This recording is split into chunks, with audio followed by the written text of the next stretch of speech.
ಇವತ್ತು ನನ್ನ ಹಸ್ಬೆಂಡು ನನಗೆ ಬೋಟಿ ಸ್ಪೆಷಲ್ ಬೋಟಿ ಫ್ರೈ ಮಾಡಿಕೊಡ್ಬೇಕು ಅಂತೇಳಿ ಬೋಟಿನ ತೊಗೊಂಬಂದಿದ್ದಾರೆ. ಇವತ್ತು ಅವರೇ ಮಾಡ್ಕೊಡ್ತಾರಂತೆ. ಹೇಗೆ ಮಾಡ್ತಾರೆ ಅಂತ ನೋಡೋಣ ಬನ್ನಿ. ಬೋಟಿ ಕ್ಲೀನ್ ಮಾಡ್ಕೊಳ್ಳೋಕೆ ಫಸ್ಟ್ ಬಿಸಿನೀರು ಇಡಬೇಕಾ? ಹೌದು. ಓಕೆ, ಪ್ರೋಸೆಸ್ ಇದೆಯಂತೆ ನೋಡಿ. ಬಿಸಿನೀರಿಗೆ ಈ ರೀತಿ ಹಾಕಿ ಸ್ವಲ್ಪ ಹೊತ್ತು ಬಿಡಬೇಕಂತೆ. ನೋಡಿ, ಬೋಟಿ ಯಾವಾಗಲೂ ನೀಟಾಗಿ ಕ್ಲೀನ್ ಮಾಡಬೇಕು ಬೋಟಿನ.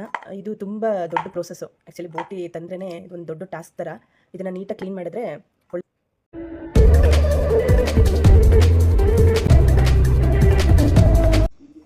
ಇವಾಗ ಏನು ಮಾಡ್ತಿದ್ದೀರಾ? ಈಗ ಅರ್ಶಿನ ಹಾಕ್ತಾ ಇದ್ದೀನಿ. ಅರ್ಶಿನ ಹಾಕಿದ್ರೆ ಅದ್ರ ಸ್ಮೆಲ್ ಎಲ್ಲ ಹೋಗುತ್ತೆ. ಓಕೆ, ಅದಾದ್ಮೇಲೆ ಸ್ವಲ್ಪ ಉಪ್ಪು ಹಾಕ್ಬಿಟ್ಟು 3 ರಿಂದ 4 ವಿಷಲ್ ಕೂಗಿಸ್ಕೊಂಡ್ರೆ ಚೆನ್ನಾಗಿ ಬೆಂದಿರುತ್ತೆ. ಓಕೆ, ಇವಾಗ ಉಪ್ಪು ಹಾಕಿ ಮಿಕ್ಸ್ ಮಾಡ್ತಿದ್ದೀರಾ? ಆ್ಯಕ್ಚುಲಿ ಇದಕ್ಕೆ ನೀರು ಹಾಕ್ಬಾರ್ದಂತೆ, ಅದರಲ್ಲೇ ನೀರು ಬಿಟ್ಕೊಡ್ತಂತೆ. ನೀರು ಹಾಕದೆ ಬರೀ ಉಪ್ಪು ಮತ್ತು ಅರ್ಶಿನ ಹಾಕಿ ಸ್ವಲ್ಪ 1 to 4 ವಿಷಲ್ಸ್ನ ತೊಗೋಬೇಕಂತೆ. ನೋಡಿ, ಆಗಲೇ ಸ್ವಲ್ಪ ನೀರು ಬಿಟ್ಕೊತಾ ಇದೆ. ನಾವು ನೀರೇ ಹಾಕಿಲ್ಲ, ಸ್ವಲ್ಪನೂ ಇಷ್ಟೊಂದು ನೀರು ಬಿಟ್ಕೊತಾ ಇದೆ ನೋಡಿ. ಅದಕ್ಕೆ ನೀರು ಹಾಕ್ಬಿಟ್ಟು ವಿಷಲ್ ಮಾಡಿದ್ರೆ ಜಾಸ್ತಿ ನೀರು ಹಾಕ್ಬಿಡುತ್ತೆ. ಅದಕ್ಕೆ ನೀರು ಹಾಕ್ತೇನೆ 1 to 4 ವಿಷಲ್ಸ್ನ ತೊಗೋಬೇಕಂತೆ. ಕುಕ್ಕರ್ ವಿಷಲ್ ಬರೋಷ್ಟರಲ್ಲೇ ಇದಕ್ಕೇನೆಲ್ಲ ಬೇಕಾಗಿರೋ ಇಂಗ್ರೀಡಿಯೆಂಟ್ಸ್ನ ನಾನು ರೆಡಿ ಮಾಡ್ಕೊಡ್ತೀನಿ. ಬನ್ನಿ, ಏನೆಲ್ಲ ಬೇಕಾಗುತ್ತೆ. ಹಾಗೆ 1-2 ಬೆಳ್ಳುಳ್ಳಿ ತೊಗೊಂಡಿದ್ದೀನಿ.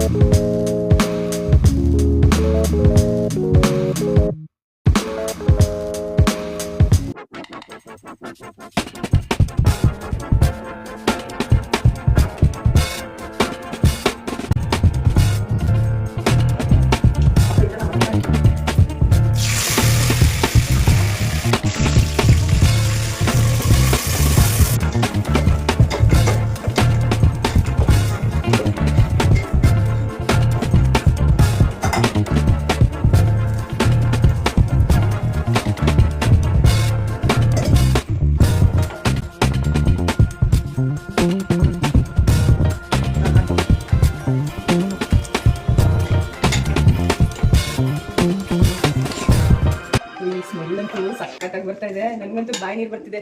ಬೇಗ ಯಾವಾಗ ಮಾಡ್ಕೊಡ್ತೀರೋ, ನಾನು ಯಾವಾಗ ತಿಂತೀನೋ. ಸೀರಿಯಸ್ಲಿ ಸಕ್ಕತ್ತಾಗಿ ಸ್ಮೆಲ್ ಬರ್ತಿದೆ. ತಿನ್ನೋ ಆಸೆ ಜಾಸ್ತಿ ಆಗ್ತಾ ಇದೆ.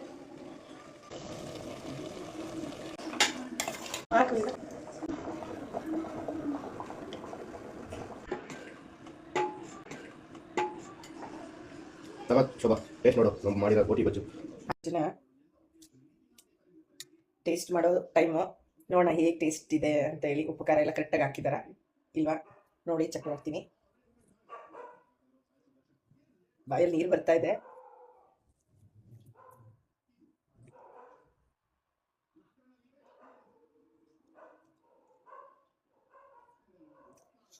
ಸೀರಿಯಸ್ಲಿ, ಇಂಗಿಂತ ಚೆನ್ನಾಗಿ ಅವರೇ ಅಡುಗೆ ಚೆನ್ನಾಗಿ ಮಾಡಿದ್ದಾರೆ.